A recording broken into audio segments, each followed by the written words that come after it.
रुख कर लेते हैं अपने मेहमानों का जो इस वक्त इस चर्चा में मेरे साथ जुड़ चुके हैं। और इस चर्चा में इस वक्त मेरे साथ दो मेहमान जुड़े हैं। और शांति स्वरूप जी हैं, कांग्रेस पार्टी के नेता हैं, और निरंजन पोद्दार साहब हैं, राजनीतिक विश्लेषक हैं। आप दोनों का बहुत बहुत स्वागत। निरंजन पोद्दार साहब, एक पहलू सर पानी के मुद्दे पर कई बार हमने चर्चा की जिसमें आप भी जुड़े। आज मैं एक नए पहलू उस पर कभी मैंने कोई सवाल रेज नहीं किया और वो पॉइंट मुझे कहीं दिखा नहीं।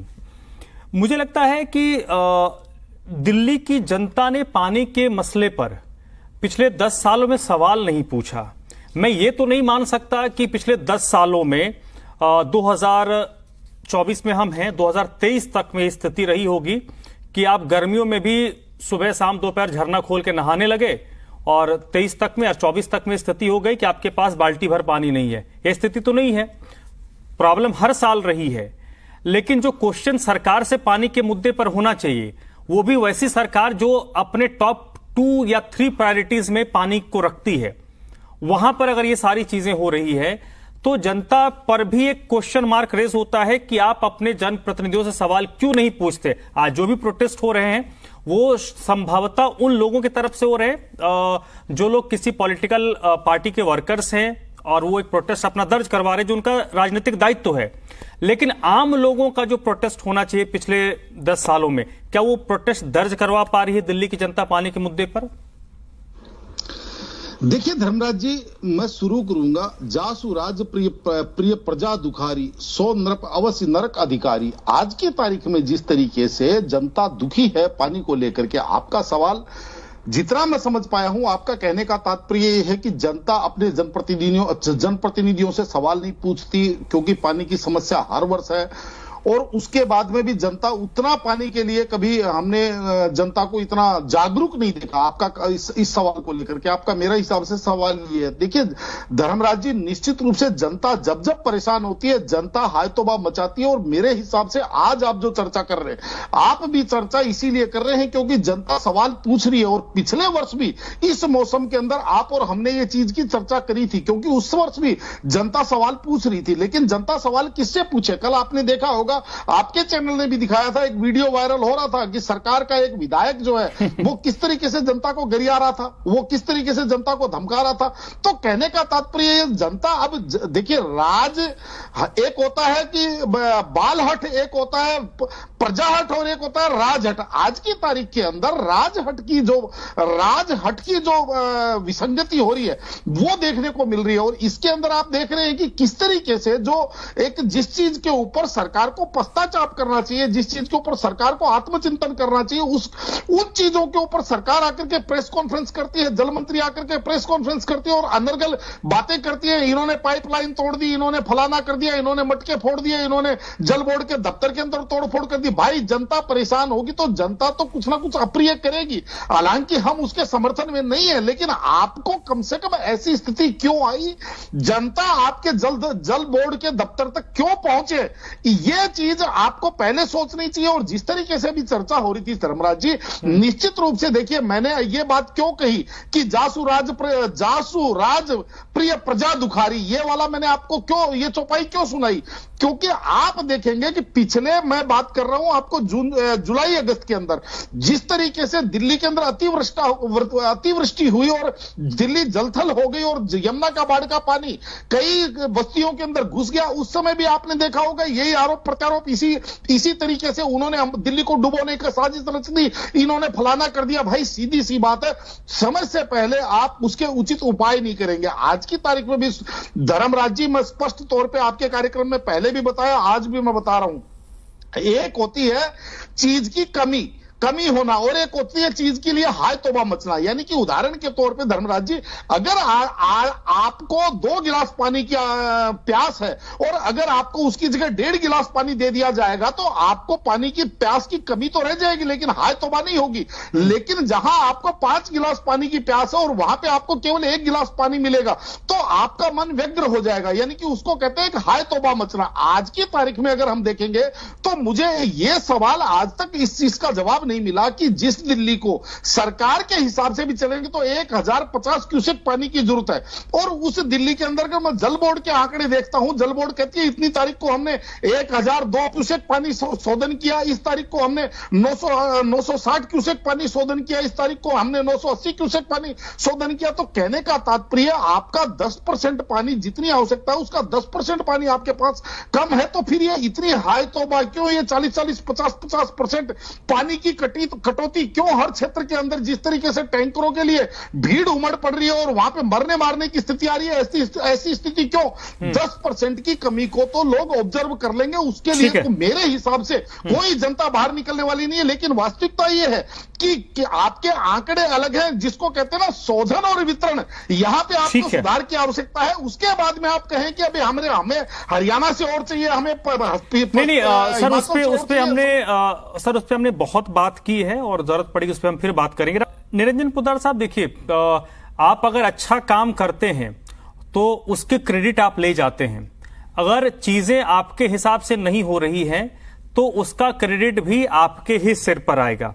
Point number 1। दूसरी चीज, रोटी, कपड़ा, मकान और उसमें पानी और बिजली को भी ऐड ऑन कर दीजिए, ये हमारी मूलभूत जरूरत आज की तारीख में हो गई है। कोई भी सरकार अगर आम लोगों को इन सुविधाओं से अगर कोई किसी तरीके से आम लोगों को इसमें रियायत देती है, आप उसको फ्री कह सकते हैं या उनमें कुछ सब्सिडीज देती हैं, तो उसका स्वागत किया जाना चाहिए तब तक जब तक कि उन सेवाओं पर उसका कोई असर ना पड़े। आज अगर सब कुछ स्मूथली चल रहा होता तो हम इसमें सवाल नहीं खड़े करते। आज मंगलवार के दिन ऐतिहासिक स्तर पर दिल्ली में बिजली की डिमांड रही है। अगर सरकार फिर भी बिजली की सप्लाई सुचारू तौर पर कर रही है, पावर कट नहीं लग रहे, तो साधुवाद उनको। लेकिन अगर डिमांड बढ़ी और पावर कट लगने लगे तो फिर आपके उस मुफ्त बिजली वाले फंडे पर क्वेश्चन रेज होंगे। तो आज तो जो पानी के मसले पर आप पर सवाल उठेंगे ही। आप क्यों ये कोशिश करते हैं कि हरियाणा नहीं दे रहा, उत्तराखंड नहीं दे रहा, हिमाचल नहीं दे रहा, किसी ने नल तोड़ दिया, किसी ने जानबूझकर छेद कर दिया? ये सारे लगता है लूप होल्स आप तलाश रहे हैं कि अपने सर का बोझ किसी और के सर पे डाल दे। देखिए धर्मराज जी, मैं आपको थोड़ा सा अतीत में लेके चलता हूं कि जिस तरीके से शीला दीक्षित जी का हमने काम देखा, और आप यकीन मानिए बहुत नजदीक से मैंने शीला दीक्षित जी का काम देखा। हो सकता है मेरी विचारधारा उनकी पार्टी की विचारधारा से अलग रहती हो, लेकिन जो चीजें होती हैं जिसको कहते हैं जो सच्चाई है उसमें बोलने में कोई दिक्कत नहीं है। और वो ये है कि शीला दीक्षित जी का जब भी शासनकाल था और हमने देखा कि उन्होंने जिस तरीके से अपने अधिकारियों के साथ, जिस तरीके से अपने ब्यूरोक्रेट्स के साथ, अपने सचिवों के साथ जो उनका तालमेल था, मेरे हिसाब से शीला दीक्षित जी सारी चीजों को प्री प्लान करके चलती थी।